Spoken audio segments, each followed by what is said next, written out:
Emma Parker, a 16-year-old waitress juggling school and medical bills, had no idea her mundane shift would change forever. When Alexander Blackwood, a man whose wealth and power dominated the city, dropped his wallet, revealing a photograph of her mother, the entire cafe fell silent. As Emma confronted him about the picture, the truth about her past began to unravel. Stay tuned to discover how a chance encounter can rewrite destinies and challenge everything you thought you knew. The autumn rain pattered against the windows of Rosewood Cafe, creating a soothing rhythm that Emma Parker had come to appreciate during her 6 months of working there. At just 16, she was the youngest employee, having successfully persuaded Mr. Jenkins, the owner, to hire her despite her age. Necessity had made her surprisingly persuasive. "Order up for table 7. Called Marge from behind the counter, her voice slicing through the gentle murmur of the morning crowd. Emma tucked a strand of her chestnut hair behind her ear, balancing a tray of steaming coffee cups with practiced precision. 6 months had turned her into an expert at navigating the narrow spaces between tables without spilling a drop. Every tip counted when her mother's medical bills kept piling up. "Here you go, sir. 2 black coffees and a blueberry muffin," she said, setting down the items at a table occupied by 2 regulars, accountants from the firm across the street, who never varied their order. The bell above the door chimed, but Emma didn't look up immediately. The morning rush was in full swing, and she had 3 more orders to deliver. It wasn't until she heard Marge's surprisingly formal tone that she glanced toward the entrance. "Mr. Blackwood, what a surprise to see you in person, sir." The cafe seemed to hush as a tall man in an impeccably tailored charcoal suit stepped inside, removing his sunglasses despite the gray day outside. Alexander Blackwood, CEO of Blackwood Enterprises, whose office tower dominated the downtown skyline. Everyone in town knew who he was, though few had seen him in person. Usually it was his assistant, a perpetually harried woman named M. Reynolds, who collected his coffee orders. Emma had never understood why someone would send an assistant for coffee when the cafe was just a block from the Blackwood building, but such were the mysteries of the ultra-wealthy. "Miss Reynolds is out sick today," he explained, his voice deep and measured. "Thought I'd get my own coffee for once." Emma watched him from the corner of her eye as she delivered her remaining orders. There was something magnetic about his presence, not just the obvious power and wealth, but a certain gravity that seemed to pull everyone's attention toward him. "Your usual, sir?" Marge asked, already preparing the cup. "Please," he replied, reaching into his pocket for his wallet. Emma turned away, focusing on wiping down a recently vacated table. Her mother's hospital appointment was tomorrow, and she was still short on this month's payment. The doctor had been understanding so far, but patience had limits, especially when it came to the experimental treatment that was her mother's best hope. As she cleared the dishes, a wallet fell to the floor behind her with a soft thud. She turned to see Mr. Blackwood bending down to retrieve it, several business cards spilling out onto the hardwood floor. "Let me help you, sir," Emma said, kneeling to gather the scattered cards. "Thank you," he said, his voice softer than when addressing Marge. As Emma handed him the last card, something caught her eye. A small photograph had fallen out as well, landing face up on the floor between them. The woman in the picture had the same chestnut hair as Emma, the same gentle curves to her smile. But it was impossible. There was no way this man could have. "Sir," Emma said, her voice barely above a whisper as she picked up the photograph with trembling fingers. "Why is my mother's picture in your wallet?" Alexander Blackwood's face drained of color as he looked from the photograph to Emma's face. The resemblance was unmistakable, the same warm brown eyes, the same delicate features. For perhaps the first time in his meticulously controlled life, he appeared completely lost for words. "That's," he began, then stopped, clearly struggling. "That's Catherine Parker." Emma nodded slowly, her mind racing. "She's my mother. How do you have her picture?" The cafe had gone completely silent. Even Marge had stopped bustling behind the counter, frozen in the act of wiping down the espresso machine. The handful of customers seemed to collectively hold their breath. "I think we should talk," Alexander said finally, his composure returning, though his eyes remained fixed on Emma's face with an intensity that made her heart race. "I'm working," Emma replied automatically. though her mind was screaming with questions. I can't just leave. Mr. Jenkins appeared from the back room, apparently having overheard. Take your break, Emma. Take as long as you need. Emma glanced between her boss and the billionaire, feeling as though she had stepped into someone else's life. My mother never mentioned knowing you, she said, trying to make sense of the situation. That was a long time ago, Alexander replied, his voice tight with something Emma couldn't quite identify. Please, just a few minutes of your time. The rain had intensified outside, drumming against the cafe windows. Emma untied her apron with fingers that didn't feel like her own. Her entire life had been just her and her mother against the world. Catherine Parker had raised her alone, working multiple jobs, never speaking about Emma's father except to say he wasn't in the picture. And now this man, this stranger who commanded empires, had her mother's photograph in his wallet. There's a private dining room in the back, Emma suggested, unsure why she was even considering this conversation. But the photograph burned in her hand, demanding answers. As Alexander Blackwood followed her to the back room, Emma felt the weight of every customer's curious gaze. Whatever was about to happen, she knew with absolute certainty that her life would never be the same. The photograph in her hand seemed to pulse with untold secrets, with years of silence and half-truths. As she closed the door behind them, cutting off the murmurs from the cafe, Emma faced the billionaire with a question that might shatter her entire understanding of her life. Who exactly are you to my mother? Alexander Blackwood sat across from Emma in the small private dining room, his imposing stature somehow diminished by the vintage wooden chairs. Rain continued to drum against the window, filling the silence that stretched between them. He stared at Emma with an unnerving intensity. I knew your mother at university, he finally said, his fingers tapping nervously on the table. Emma clutched the photograph, still struggling to process this revelation. Close? What does that mean exactly? We were together for almost 3 years, Alexander clarified, his gaze drifting to the photograph in Emma's hand until circumstances forced us apart. Circumstances? Emma repeated, a strange pressure building in her chest. What circumstances? Alexander sighed, running a hand through his salt and pepper hair. My father didn't approve. The Blackwoods had certain expectations, and Catherine, your mother, didn't fit into his vision for the family's future. Emma felt a surge of protective anger. So you just left her because Daddy said so? What kind of man is that? A young, foolish one, Alexander admitted, no trace of defensiveness in his voice. I was 22, set to inherit a company in crisis. My father made it clear, either I ended things with Catherine or he would disown me and let the company collapse, putting thousands out of work. He paused, his eyes meeting Emma's. I made a choice I've regretted every day since. Why keep her picture all these years? Emma asked, her voice softer now, despite herself, as she tried to understand this complicated man. Because she was the only thing in my life that was ever real, he answered simply. After I ended things, I threw myself into saving the company. I succeeded beyond anyone's expectations, built it into something 10 times greater than what my father had. But nothing, his voice cracked slightly, nothing has ever filled the void that leaving her created. Emma studied his face, searching for deception, but finding only pain, and something that looked unsettlingly like hope. Does she know you're here in this town? I mean, she's settled here. Alexander shook his head. I built the headquarters here 5 years ago when I learned she had settled here, but I've never approached her. I couldn't bring myself to disrupt her life again. A terrible suspicion began forming in Emma's mind. When exactly did you and my mother separate? 17 years ago this December, he answered. Emma calculated quickly. She was 16. The timing was suggestive. Mr. Blackwood, she began carefully, did my mother ever tell you she was pregnant? The color drained from Alexander's face for the second time that morning. What? He whispered, his composed exterior crumbling entirely.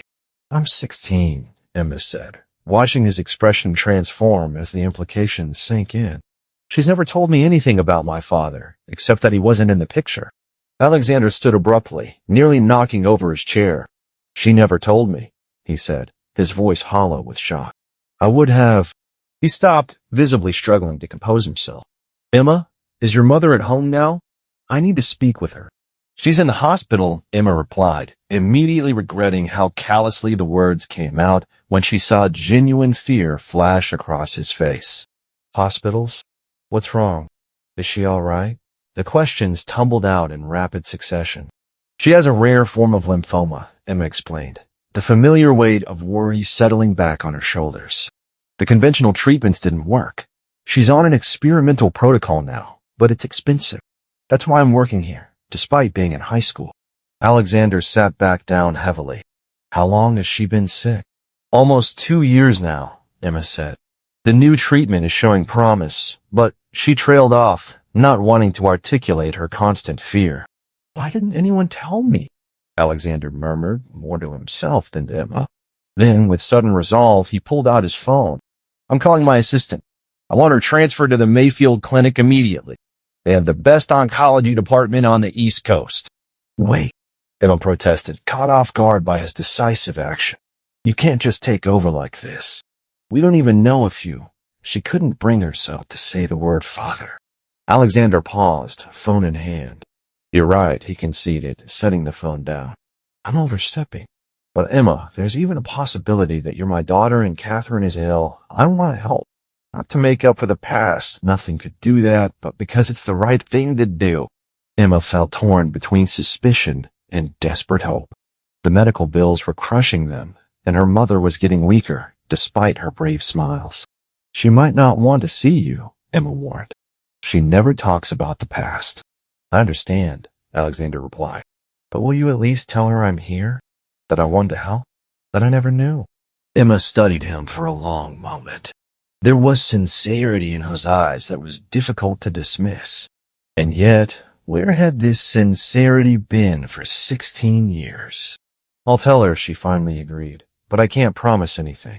Alexander nodded, relief visible on his face. That's all I ask.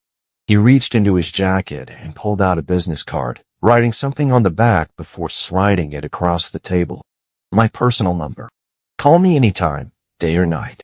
Emma took the card, staring at the elegant embossed lettering. Alexander Blackwood, CEO, Blackwood Enterprises. The man who might be her father. I should get back to work, she said suddenly, overwhelmed by everything. Of course, Alexander stood, straightening his jacket. Emma, thank you for talking with me. Whatever happens next, I want you to know that meeting you today has been, he searched for words, the most important moment of my life. Emma didn't know how to respond to such a declaration, so she simply nodded and led the way back to the main cafe area. The curious stares of the customers followed them, but Emma barely noticed, her mind still reeling. As Alexander prepared to leave, he turned back to her. I'll wait to hear from you, he said quietly. But please know that whatever Catherine decides, I want to help with her medical expenses. No strings attached. Before Emma could respond, he was gone, disappearing into the rain-soaked street outside. She stood frozen by the door, the business card clutched in her hand, feeling as though the ground beneath her had shifted irrevocably. Everything okay, honey? Marge asked, concern evident in her voice. I'm not sure, Emma answered truthfully. How could she explain what had just happened when she herself couldn't fully comprehend it? As she tied her apron back on and returned to work, one thought kept circling through her mind. How was she going to tell her mother that Alexander Blackwood, the man she had never once mentioned in 16 years, was back in town and claiming he never knew he might have a daughter? The hospital visit scheduled for tomorrow now loomed with new significance. Emma would have to find the right words to upend her mother's carefully constructed world, just when Catherine needed stability most. But perhaps, just perhaps, this unexpected connection could be the miracle they had been praying for. The antiseptic smell of the hospital corridor twisted Emma's stomach as she approached her mother's room. She had barely slept, rehearsing different ways to broach the subject of Alexander Blackwood. The business card burned in her pocket like a live coal. Hey, sweetheart, Catherine Parker greeted her daughter with a smile that belied her exhaustion. Despite the illness that had ravaged her body, Catherine retained an ethereal beauty, the same beauty captured in the photograph Emma had discovered yesterday. Hi, Mom, Emma replied, setting down her backpack and arranging the fresh flowers she brought. How are you feeling today? Better, Catherine said, though the dark circles under her eyes suggested otherwise. Dr. Mehta says my numbers are improving, slowly, but improving. Emma sat on the edge of the bed, taking her mother's hand. The skin felt paper-thin, veins prominent beneath the surface. That's good news, she said, trying to keep her tone light, but the weight of her own worries pressed down on her. Catherine studied her daughter's face. Something's bothering you. Emma had never been able to hide anything from her mother. Taking a deep breath, she reached into her pocket and withdrew the business card. I met someone yesterday, she began, watching her mother's expression carefully. At the cafe. Catherine's expression remained curious and unalarmed. Oh. Who? Alexander Blackwood came in, Emma said, the words tumbling out faster than she intended. He had your picture in his wallet, a picture from when you were young. The change in Catherine's demeanor was immediate and profound. All color drained from her face, and her hand trembled in Emma's grasp. Alex was there, she whispered, her voice so faint that Emma had to lean closer to hear. He never told me about him, Emma said, not accusingly but with quiet hurt. All these years, whenever I asked about my father, you said he wasn't in the picture. Catherine closed her eyes briefly. When she opened them again, they shimmered with unshed tears. He wasn't. His father made sure of that. Emma recalled what she had learned from Alexander. He told me about his father's ultimatum, Emma confirmed. But Mom, he says he never knew about me. Is that true? A single tear traced down Catherine's cheek. I found out I was pregnant 2 weeks after he ended things. I tried to call him, but his number was disconnected. I went to his family's house, but they threatened to have me arrested for trespassing. Her voice hardened with the memory. His father told me Alex had moved on, that he was engaged to someone more suitable, and that Alex wanted nothing to do with me or any alleged child I might be carrying. Emma felt a surge of anger on her mother's behalf. So his father lied to both of you? Catherine nodded slowly. I was young, heartbroken, and scared. I believed what I was told. After you were born, I tried once more to reach out. I sent a letter with your picture. Her voice cracked.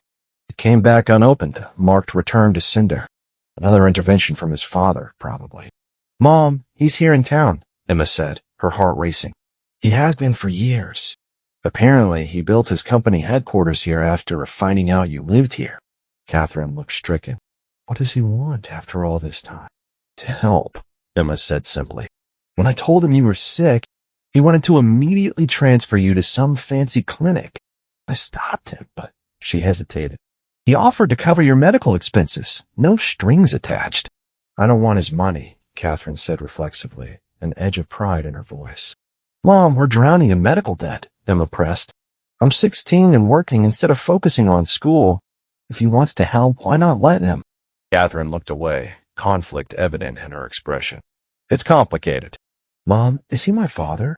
Emma asked directly, needing to hear the answer from her mother's lips. Catherine turned back, meeting her daughter's eyes. Yes, she whispered. Yes. The confirmation sent a shiver through Emma. She had a father, a living, breathing father who apparently hadn't abandoned them willingly. He wants to see you, Emma said, her voice trembling. Should I tell him you're willing? Catherine's hands twisted the thin hospital blanket. I don't know if I'm ready for that. He kept your picture all these years, Emma said softly. That has to mean something. Before Catherine could respond, a gentle knock on the door interrupted them.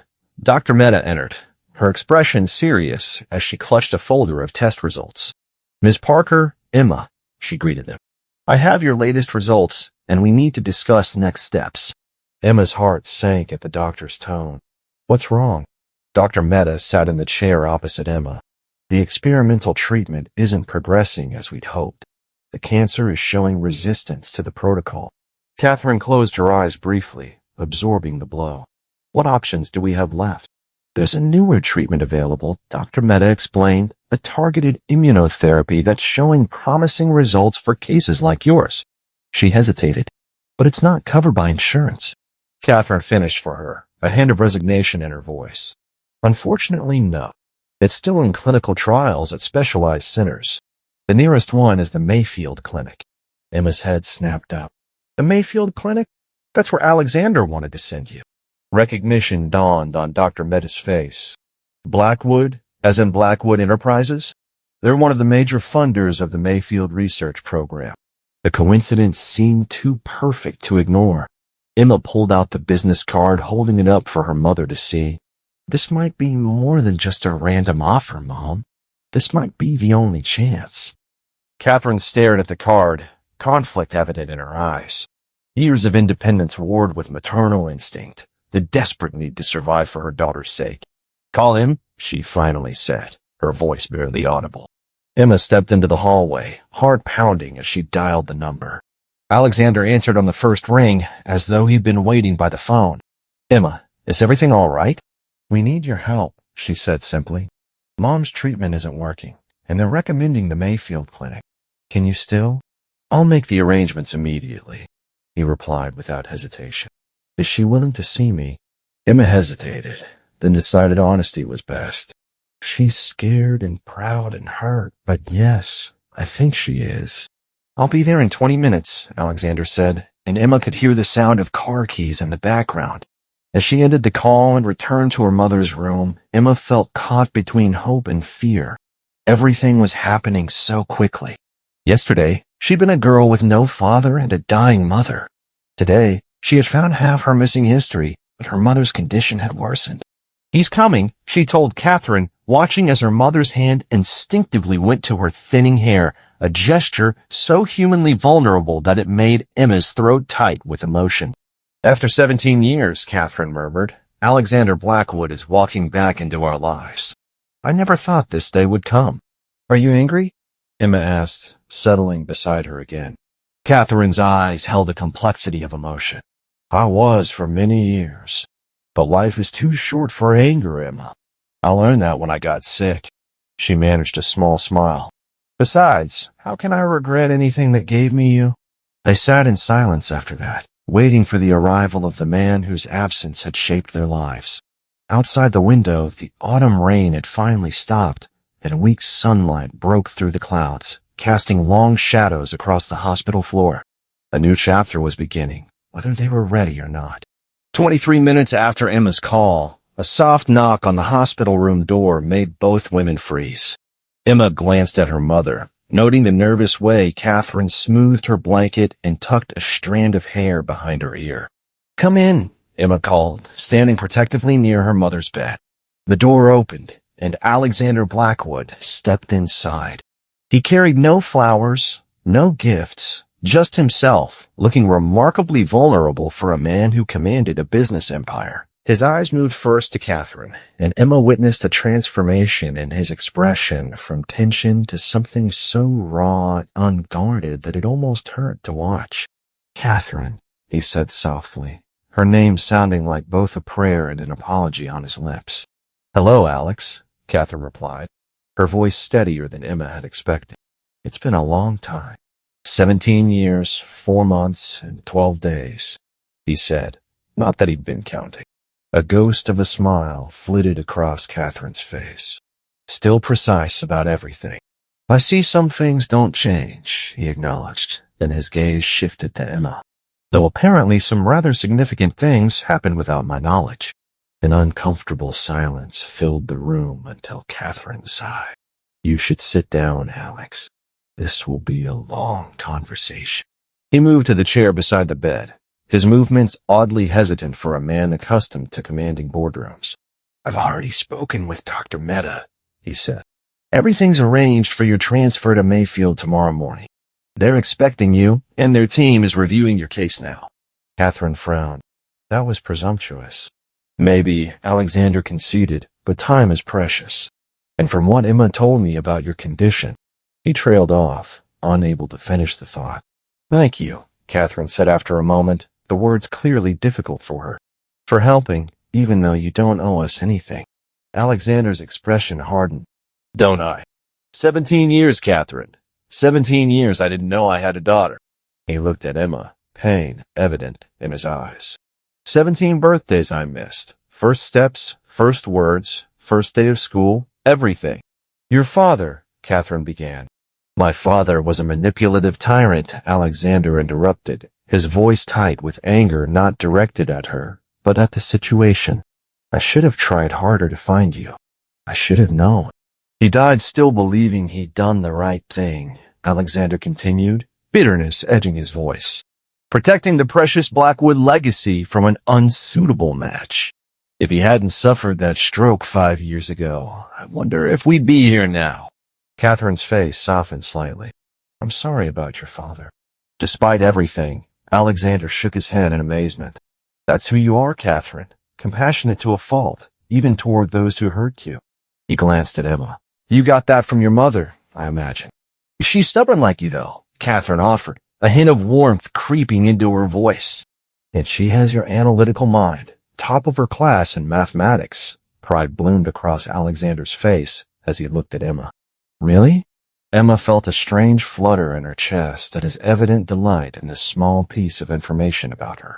It is to me, he replied simply.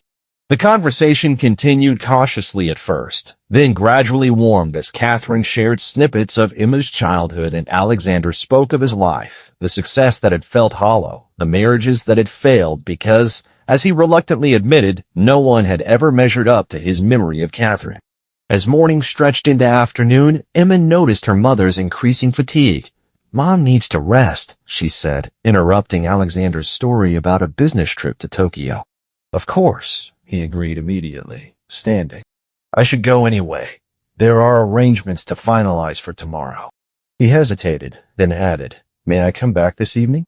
Catherine nodded, a small but significant gesture of permission. As Alexander turned to leave, Emma impulsively decided to walk him out. In the hallway, away from her mother's watchful eyes, Emma studied the man who was her father. You still love her, she stated. Not a question, but an observation. Alexander didn't deny it. I never stopped. And what about me? Emma asked, voicing the fear that had lingered since yesterday. Where do I fit in this reunion story? Alexander's expression grew serious. Finding out about you has been the greatest gift and the greatest regret of my life. Joy that you exist. Regret for all the time lost. He paused, choosing his words carefully. I'm not expecting to instantly become dad. I haven't earned that. But I would like the chance to know you, to be part of your life in whatever way you're comfortable with. His honesty disarmed her. I'd like that too, she admitted. But Mom comes first. We're getting better. That's what matters most. Absolutely, he agreed. Catherine's health is the priority. He reached into his jacket and withdrew an envelope. This is for you. It's not some grand gesture to buy your affection, just practical support. Emma opened it to find a bank card and documents establishing a trust in her name. What's this? Financial security, Alexander explained. So you can quit that cafe job and focus on school and being with your mother. The trust becomes fully yours at 21, but there's an allowance available immediately for any expenses. Emma's first instinct was to refuse, but practicality won out. Thank you, she said sincerely. It will make a difference. Alexander nodded, seemingly relieved she had accepted. I'll see you tonight then? Yes, Emma confirmed. And thank you for not giving up, even when you thought Mom didn't want to see you. A sad smile touched his lips. Some people are worth waiting for, no matter how long it takes. 6 months later, Emma stood between her parents and the hospital's rooftop garden, watching as Catherine took her first unassisted steps since completing her treatment. The advanced immunotherapy at Mayfield had worked better than anyone had dared hope, pushing her cancer into remission. Careful, Alexander cautioned, his arm ready to support Catherine if needed, but she waved him off. I've got this, she insisted, determination evident in every step. Emma watched them with a full heart. The road hadn't been easy. There had been difficult conversations, tears, and painful reckonings with the past. Trust was being rebuilt slowly, day by day.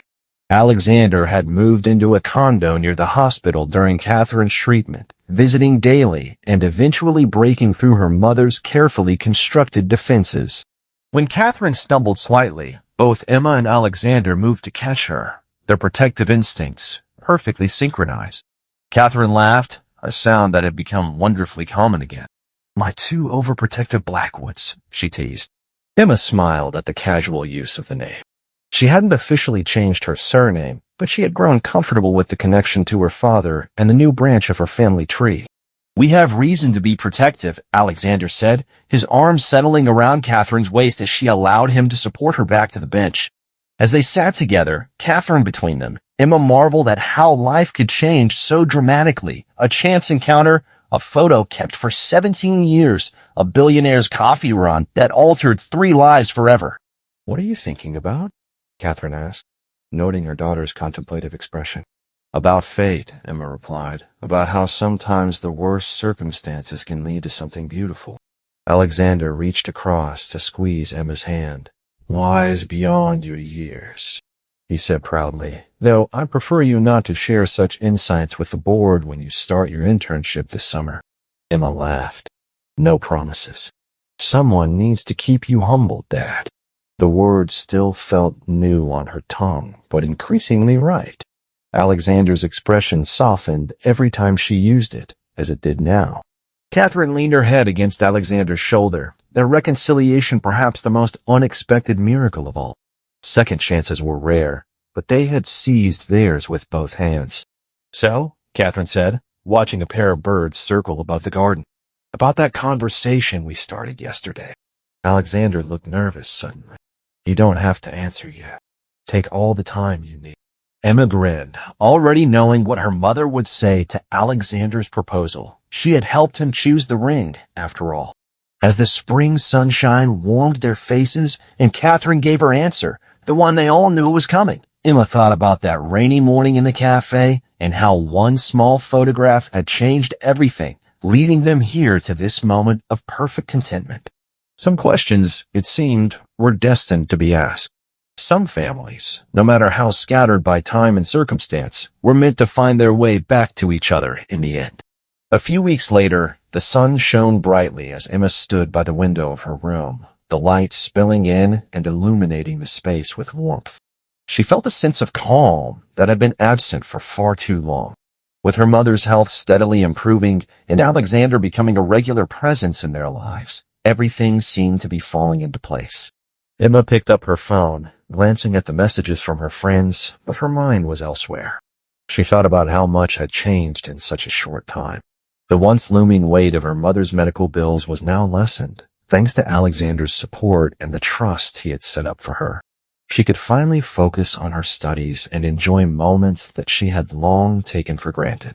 Hey, Emma, her mother called from the living room, breaking her reverie. Can you come help me with something? Sure, Mom. I'll be right there, Emma responded, setting her phone down and making her way to the living room. She found Catherine seated on the couch, flipping through a photo album filled with memories of her earlier years. I thought we could go through these together, Catherine suggested, a smile lighting up her face. There are so many moments I want to share with you. Emma joined her, sitting beside her mother as they flipped through the pages filled with photographs. There were pictures of Catherine in her youth, vibrant and full of life, along with snapshots of Emma as a baby, her mother's arms cradling her protectively. This one was taken on your first birthday, Catherine pointed out, her voice thick with emotion. You were such a happy baby. Emma smiled, her heart swelling with love. I wish I could remember all of this, she said softly. You were the light of my life, Catherine replied, her eyes glistening with tears. Even during the toughest times, you gave me strength. As they continued to look through the album, memories flowed between them, laughter and stories intermingling with the bittersweet realization of what had been lost and what had been regained. Have you thought any more about Alexander? Catherine asked gently, shifting the conversation to her father. Emma took a deep breath. I have. It's still a lot to process. I mean, he's my dad, but we're just getting to know each other. Catherine nodded, understanding in her gaze. It's okay to take your time. Building a relationship after so many years apart isn't easy. I know, Emma replied, looking down at the album. I just wish things could have been different. I wish I could have known him all along. Me too, Catherine admitted, her voice barely above a whisper. But what matters is the present. We have a chance to create new memories together. Emma felt a wave of gratitude. You're right, Mom. I'm glad we have this time now. Just then, the doorbell rang, breaking the moment. Emma exchanged a glance with Catherine, both of them curious about who it might be. I'll get it, Emma said, rising from the couch and heading to the door. She opened it to find Alexander standing there, a bouquet of flowers in hand and a bright smile on his face. Surprise, he exclaimed, holding out the flowers. I thought I'd bring a little sunshine to your day. Emma's heart fluttered at the sight of him. Wow, thank you. They're beautiful. She took the bouquet, inhaling the sweet fragrance, feeling the excitement ripple through her. Is your mom around? Alexander asked, stepping inside. Yeah, she's in the living room, Emma replied, leading him to where Catherine was still seated on the couch. Look who's here, Emma announced, and Catherine's face lit up as she saw Alexander. Alex, what a lovely surprise, Catherine said, her smile warm and welcoming. I thought I'd drop by and see how you both are doing, he said, taking a seat across from them. And I brought flowers, as you can see. They're lovely, Catherine said appreciatively. Thank you. They settled into easy conversation, the atmosphere light and filled with laughter. Emma watched as her mother and Alexander exchanged stories, the connection between them growing stronger with each shared memory. As the afternoon wore on, Emma felt a sense of peace enveloping her. The past was still there, a part of their story, but it no longer held the same power over them. They were building a new future, together, and for the first time in a long while, Emma felt hopeful. Let's make some new memories, Catherine suggested, her eyes twinkling with mischief.